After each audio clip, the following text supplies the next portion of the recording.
سلام رفقا، امیدوارم که حال دلتون عالی عالی عالی باشه.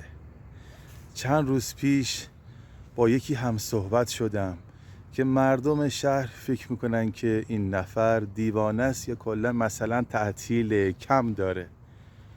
این نفر حرفای عجیبی میزد که نفرهای بعضن آدمهای عاقل از این حرفا نمیزنن، اصلا فراموش کردن.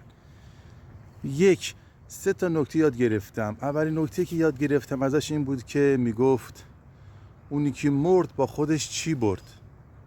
هیچی با خودش نبرد. دنیا به کسی وفا نکرده جز خوبی و بدی ازش مونده.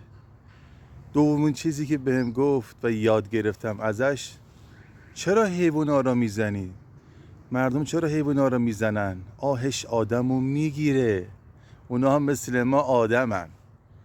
و سومین نکته‌ای که از این بنده خدا من یاد گرفتم میگفت که نونی چیزی یه گوشه خیابونی گذاشتی، پرنده چیزی بخوره خیر امواتت میشه.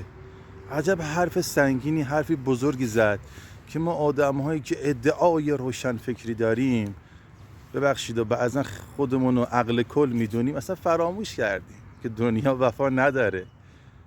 بعضی از این دیوانه ها از ما عاقل ها عاقل ترن. بچه ها عزت زیاد، روزی خوب داشته باشید. یا علی مدد، شاد باشید.